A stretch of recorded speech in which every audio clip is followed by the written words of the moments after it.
Welcome to your daily dose of sci-fi adventures. New stories dropped every single day. Smash that subscribe button and ring the to help us reach 1,000 subscribers and unlock even more epic cosmic tales. The shuttle's engines finally cut out, leaving Commander Alara Voss suspended in the pale glare of HFY's twin suns. Dust swirled around the craft's landing pads, painting the hull in streaks of rust. Alara's visor displayed diagnostic. Readouts life support nominal. External temperature 68°C. Wind velocity gusting to 120 kilometers per hour. Not the friendliest of welcomes, but she had weathered worse. She stepped onto the ramp, each footfall sinking into the ochre sands. The world stretched before her in waves of heat-hazed dunes, jagged mesas etched by eons of wind. No sign of life. From space, the planet's red surface had looked like a barren ember. Now, up close, it felt alive in its hostility. The air, thin and metallic, carried the echo of distant thunder sandstorms brewing on the horizon. "Alara, this is Dr. Rennick," crackled the comlink. The voice of the ARC's lead terraforming specialist sounded weary. "Your ETA at the settler camp is 14 minutes. Conditions as expected terrible. They've set up an outpost in the lee of a cluster of mesas to clicks north." "Copy that," Alara replied, adjusting her pack's weight. Her mission orders had been straightforward. Install water harvesting arrays, stabilize the soil chemistry, train the settlers on atmospheric condensers. Easy enough on Terra, ambitious here. She checked her wrist-mounted scanner. No life signs beyond the camp, no indigenous fauna, no hostile anomalies. Yet the adobe-painted domes on her HUD didn't match the silver tints she'd been briefed on. Halfway across the valley floor, she caught movement. A solitary figure, tall and slender, draped in ochre robes that billowed like desert flames. The stranger stood motionless atop a dune ridge, hands shading her eyes. Alara's heart quickened. Habit tripped her to draw a sidearm, but she caught herself. First contact protocol, non-hostile posture, peaceful greeting. "Commander Alara Voss," she called. Voice calm. "I'm here to help." The stranger's robes snapped in the wind as she descended. At 10 meters out, she stopped and lifted her dust-caked veil. Alara froze. Beneath the goggles, a face of startling symmetry, framed by dark curls and crowned with 2 crescent-shaped birthmarks. Eyes the color of emerald flames flickered with disbelief. "Alara," the woman whispered. Alara's helmet speakers crackled. "Commander Voss." "Yes." "Ivara Kaltari," the woman said, stepping closer. "You shouldn't be here." "Excuse me?" Alara frowned. "I'm part of the Interstellar Relief Coalition. I have orders." Vara's gaze sharpened. "Orders from whom?" "From who but the stars themselves?" She glanced over her shoulder. From the dunes behind her, figures emerged, men and women, clad in flowing tunics and metal-inlaid belts, carrying spears tipped with polished crystal. There must have been a dozen now, forming a semicircle at the dune's base. The newcomers dropped to one knee in unison, heads bowed. "Queen Vara," they intoned. "Queen?" Alara arched an eyebrow behind her visor. "I think you're mistaking me for someone else." At her words, the kneeling figures looked up in unison, their gazes fierce and reverent. Vara stepped forward, placing a hand on Alara's gauntleted arm. Her touch cooled despite the heat. "No mistake," she said softly. "The prophecies spoke of your coming." Alara's communicator pinged. Rennick's voice, tense. "Commander, is everything okay? We're seeing unusual energy spikes near your location. Are you encountering hostility?" Alara glanced at the robed woman. "Hostility? No. But there's something I'm not prepared for." She activated her helmet's external mic so all could hear. "I am here to help you with water systems and soil reclamation. If you have any questions about our technology." A low hum interrupted her, rising from the dunes like a gathering storm. The sand beneath her boots vibrated. The settlers shifted uneasily, hands tightening on spear shafts. Alara's HUD showed a sudden spike in electromagnetic readings, anomalous, ancient. Vara closed her eyes, lips moving in a silent chant. The hum grew louder, resonating through the air. Alara felt her bones tremble. Then the chanting stopped as abruptly as it began. The air stilled, the hum vanished, and the settlers stood, eyes fixed on Alara. "Speak," Vara said, voice firm. Let the queen hear the cries of her people. Alara swallowed. Your people. She shook her head, trying to process the impossible. I'm not your queen. I don't know your prophecies. A murmur rippled through the settlement. One man rose, voice cracking with urgency. You bear the mark of the fallen star only the true queen carries. Those signs. Alara glanced down at her forearm, fingers brushing an intricate birthmark she'd borne since birth. A memory flickered her mother's lullaby, a tale of star-born royalty and lost worlds. But those had always been bedtime stories, fiction. Listen, Alara began, stepping between Vara and the kneeling figures. I'm Commander Alara Voss, designated by the Coalition to bring you relief technology. I have no claim to any throne-only knowledge to share. Vara studied her in the dim, sulfur-tinged light. Behind them, the adobe domes of the camp seemed to shimmer, as if alive. A breeze lifted a swirl of sand, momentarily revealing a distant shape, a half-buried spire carved with glyphs matching the birthmarks on Alara's arm. The settlers gasped. A young woman beside Vara whispered, "The Queen's crest." Alara's pulse thundered. She realized then that her rival had triggered something far greater than a relief mission. Across the dunes, the hidden city, Avaridiavi was waking, recognizing its long-lost sovereign returned from the stars.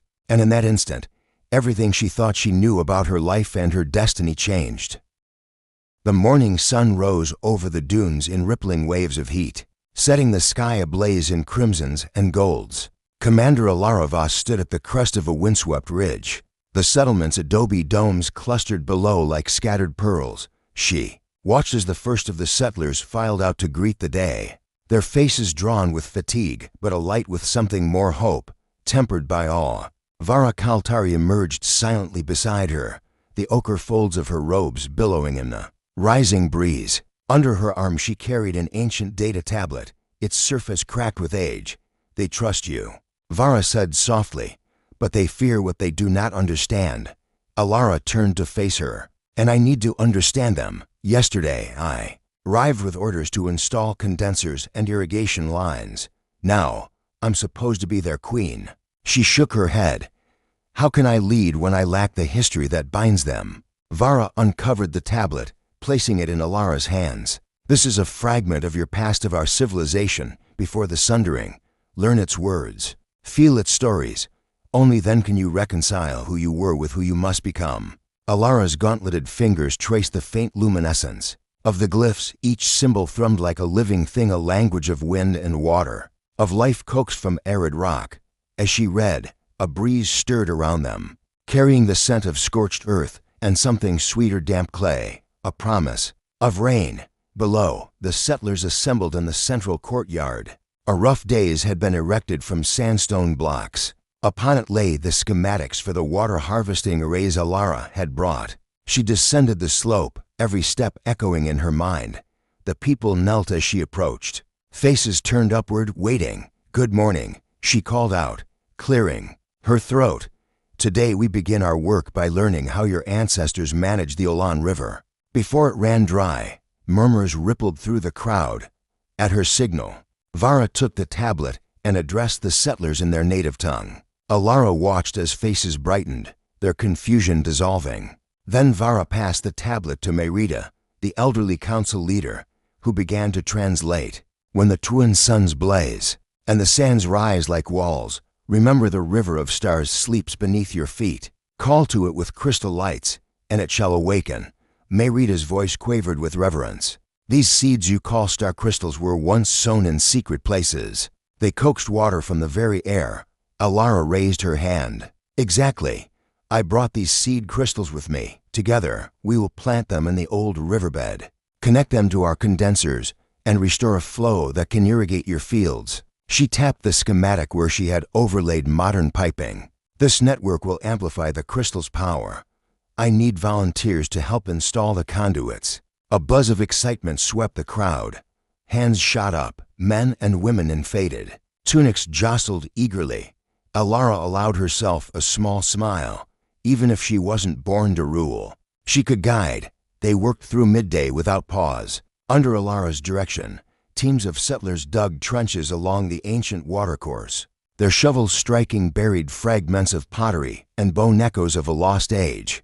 Vara led a separate party to distribute the crystals, one handful for each trench, each carefully wrapped in woven pouches to preserve their resonance. As the sun dipped toward its zenith, the wind grew colder, carrying with it ashen clouds from a brewing sandstorm far to the north. Alara consulted her scanner wind speeds climbing, visibility dropping. "We have to hours before the squall hits," she told Vara. "We meet back at the camp with as many pipes in place as possible." They divided the settlers into smaller teams. Alara accompanied the largest group, trudging through waist-high dunes. The howling gale arrived half an hour later, a wall of red dust that blotted out the sky. Metal poles groaned, and the air grew electric as charged sand scoured their suits. Through the storm, Alara shouted instructions, raising her voice against the gale. She recognized the settlers' fear. This was their world's fury, a reminder of its power. Yet their eyes gleamed with determination when a pipe segment bent. Under pressure, a pair of workers recalibrated its supports when the crystal pouch tore. Another skywise elder invoked an incantation that stilled the rattling wind, long enough for them to repackage it. By the time the storm collapsed into receding gusts, half the network lay in place. Alara's comms had crackled warnings of equipment failure, some condensers damaged, solar rays buried, but the settlers exulted. They had faced the world's wrath and prevailed. That evening, around a ring of flickering lanterns, Alara gathered with the council, beneath a canopy of braided reeds. They shared rations of spiced grain and water drawn from a provisional condenser. Toasts were made in honor of the Star Queen, and for the first time, Alara felt the weight of leadership settle comfortably on her shoulders. Merida placed a hand over hers. "You have brought the promise of life back to our world. Yet, there's more to learn of politics, of enemies who once coveted our magic." Alara nodded. "Tomorrow, we explore those ancient rivalries. For tonight, we rest and gather strength. The river may flow again, but our work has only just begun." Above them, the twin moons rose, casting silvery paths across the dunes.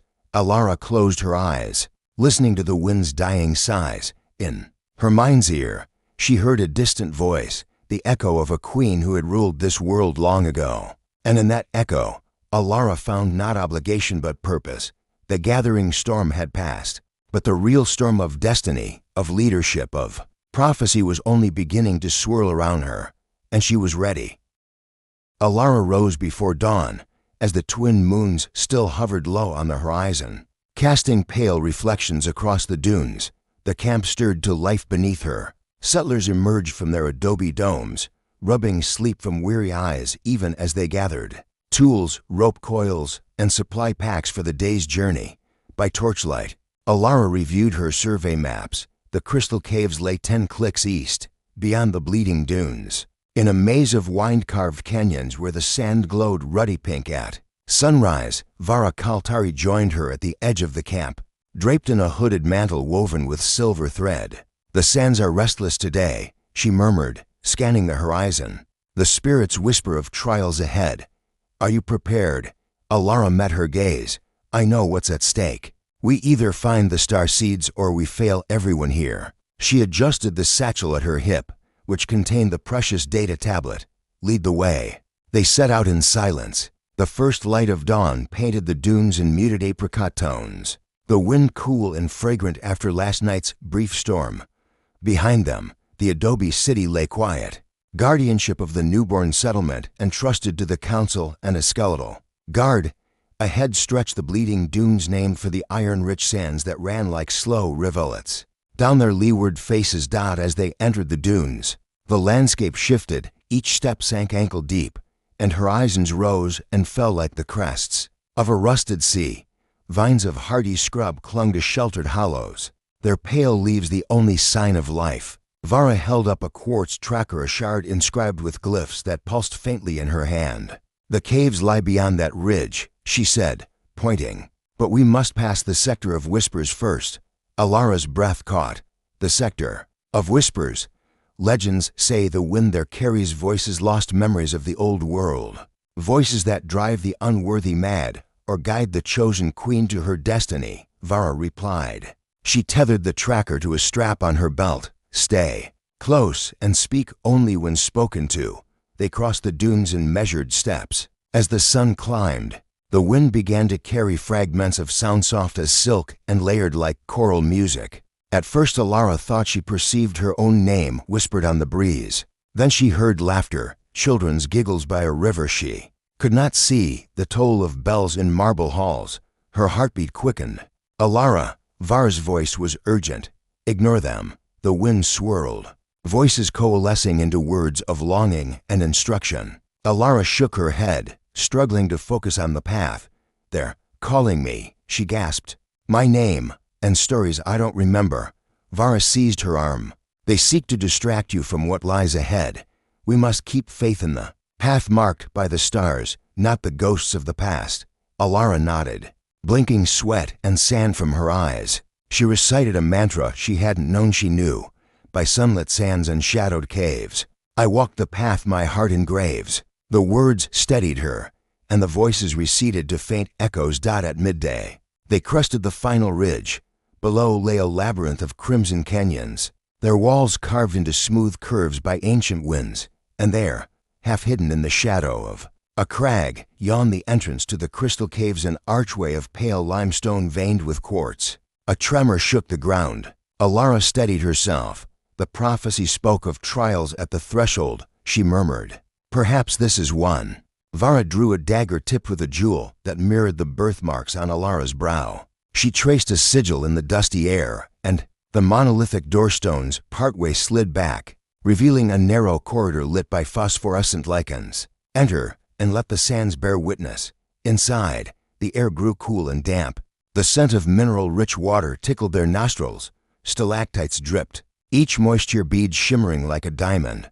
Alara raised her headlamp, revealing walls encrusted with crystalline formations in hues of violet and amber. The passage forked. Vara consulted a star chart etched on the tablet, then led them left. They climbed natural stairs of rock and crystal until they reached a vast chamber. A subterranean pool filled its center, water so clear it mirrored their reflections perfectly. And above it, hundreds of star seeds drifted in gentle suspension, each a slender, faceted pyramid of gleaming crystal. They floated in invisible currents like ghostly lanterns. Alara's breath caught in wonder. They're alive. Vara stepped forward, voice reverent. These are the river's spirit's gift, seeds that hold the breath of Iridia 7 itself. She handed Alara a shallow basket woven from reed fibers. Take what we need, no more. We must leave enough for the land to heal on its own. Alara reached out. As her fingers closed around a seed, it pulsed warmly, and a soft chorus of voices softer. Then the whispers outside rippled in her mind. She staggered, clutching at a stalagmite. A vision blazed behind her eyelids, rivers coursing through emerald valleys, children splashing in crystalline canals, great city spires reflecting silver moonlight. She saw a woman herself standing on a dais, crowned and radiant. Alara. Vara's voice cut through. Are you all right? She blinked and lowered the seed into the basket. Heat coursed through her veins, and she realized the vision lingered in her chest. A warming ember of memory. I saw them. I remembered. Vara bowed her head. And they remembered you. Alara drew a steadying breath. We need 1,000 of these. Working swiftly but carefully, they filled the basket and 2 more, selecting seeds attuned to the old riverbed's valleys. As they labored, a low roar echoed from deeper in the cavern. The walls trembled. Vara's eyes widened. We are not alone. They hurried toward the exit, the basket slung at Alara's side. The roar grew deafening as the cavern mouth yawned open and a vast shape lunged into the dim light. The colossal sandworm of legend, its segmented hide glinting like burnished bronze, its maw, ringed with crystalline teeth, gaped in hunger. Alara's instincts took over. She drew her blaster and fired a shock round that flared against the worm's carapace. The creature recoiled, roaring in fury. Vara began to chant, her dagger tracing luminous sigils in the air. A surge of energy radiated outward, and the worm shrieked, momentarily dazed by the frequency. Alara, plant the seeds, Vara yelled. Weaken it with the river's song. Clutching the heaviest seed, Alara hurled it at the worm's flank. the crystal embedded in the flesh vibrating violently. Dust and sparks flew as the seed pulsed, calling moisture from the cavern air. A mist formed at its base, blossoming into tendrils of green shoots that wound around the worm's body. The creature bucked, thrashing, but the vines tightened. Another seed struck true, and then another, until the worm's coils writhed in a burgeoning tangle of living vines. With a final thunderous roar, it broke free and plunged back into the sands beyond the cave entrance. The ground stilled, the mist dissipated, and silence reigned. Vara lowered her dagger, breathing hard. It has returned to the earth from which it came. Alara exhaled, chest aching. She looked down at her basket, now half spilled with seeds. "We have what we need," she said, all lingering in her voice. "But the cost, the land is alive in ways I never imagined." Vara placed a hand on her shoulder, warmth and solidarity in her touch. "That is the gift of this world, to remind us that life and magic are one. Return now, Queen, and let us awaken the river of stars." As they retraced their path through the caverns, Alara carried more than crystals. She bore the legacy of Iridia 7 in her bones, and the destiny of a people who had found their sovereign among the stars. The real journey had only just begun. Weeks passed in a whirl of sunlight and sweat as Iridia 7 awoke beneath Alara's touch. Once barren fields, cracked earth the color of rust, now bristled with pale green shoots of barley, alfalfa, and tuber vines. Atmospheric condensers arched over the settlement like skeletal wings, drawing moisture from the thin air and filling cisterns that spilled into stone-lined channels. Every dawn, mist rose from the furrows. Every dusk, lantern light reflected on flowing water where none had run in a millennium. Alara scarcely recognized her own reflection in the concave mirrors of the irrigation hub. The same high cheekbones and crescent birthmarks, but tempered by sunburned skin and the steady calm of a leader who had glimpsed destiny. Vara Kaltari walked by her side more often than not, a confidant in ceremonial robes at dawn and practical traveling garb by noon. They had become inseparable. Alara, the commander queen; Vara, the voice of prophecy. On the morning of the coronation, the settlement buzzed with anticipation. The central plaza had been transformed into a festival site. Rows of sandstone benches faced a great dais carved with the River of Stars glyph, its arms reaching outward like tributaries. Colorful banners woven from flax and dyed with iron. Oxide flapped against the wind, each bearing symbols of renewal: a sprouting seed, a crystal bloom, a stylized worm returning to the earth. Settlers in their finest tunics processed in from the surrounding domes, carrying offerings of harvest produce and woven garlands of desert lilies. Children danced on the edge of the plaza, their laughter mingling with the clatter of hammer and chisel as final preparations were made. Beyond the crowd, Alara saw the verdant ribbon of the newly awakened river, a narrow channel at first, but glimmering gold in the twin suns. The River of Stars had returned. Merida, the Elder Council leader, approached Alara with Vara at her side. "Queen," Merida said, voice trembling with age and pride, "the right awaits." She held a shallow bronze basin filled with crystalline water drawn from the river's head. "This water once nourished our forebearers. Today it rebirths our world through you." Alara nodded, her heart thrumming in her chest. She stepped onto the dais, the crowd parting before her in respectful arcs. Vara stayed just behind, bowing her head in reverence. The hush that fell across the plaza was almost tangible. Merida recited the ancient invocation in the settler's tongue, by the twin lights that guide the lost, by crystal breath and desert frost, we call the Queen from starlit skies to bless our land where hope now lies. As the final words echoed, Merida dipped her fingers into the basin and gently sprinkled the water over Alara's brow and shoulders. The droplets caught the morning sun, fracturing into miniature rainbows. A murmur of awe rippled through the crowd. Alara raised her hands, feeling the cool water seep into her skin like a vow. "I accept," she spoke clearly, voice carrying on the breeze. "By the covenant of earth and sky, I bind myself to Iridiavi. As your queen, I pledge to guard these waters, to foster life, and to honor the legacy of our ancestors from the side of the days." Vara produced a circlet of desert pearls and copper filaments wrought by the colony's artisans. from harvested ore and the pearls of subterranean mollusks. She placed it upon Alara's brow. The pearls hummed softly against the heat of Alara's skin, aligning with her birthmarks. A collective exhale rose from the settlers.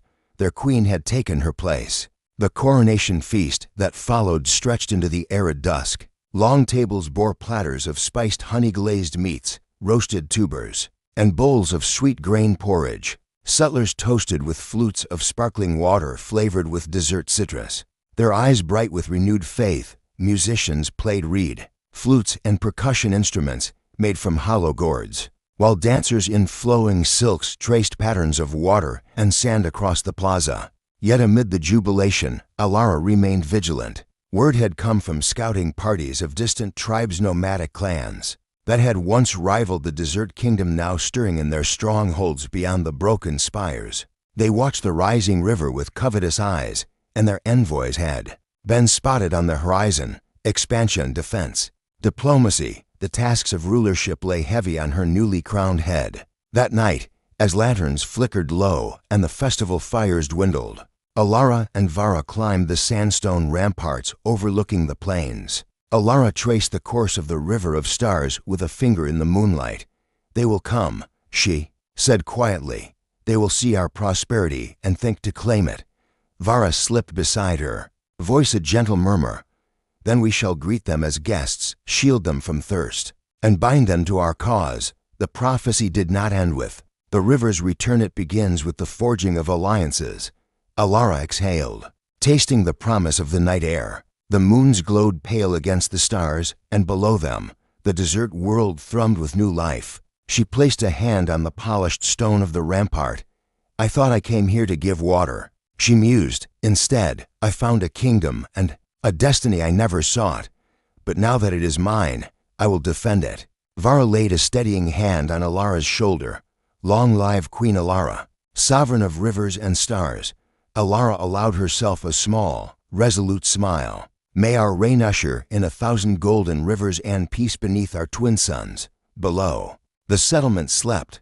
Above, the dunes awaited their queen's decree. And as the first stars of night shimmered overhead, Alara Vos stood ready to lead her people into an era where science and sorcery, past and future, would flow together like the inexorable current of the river of stars.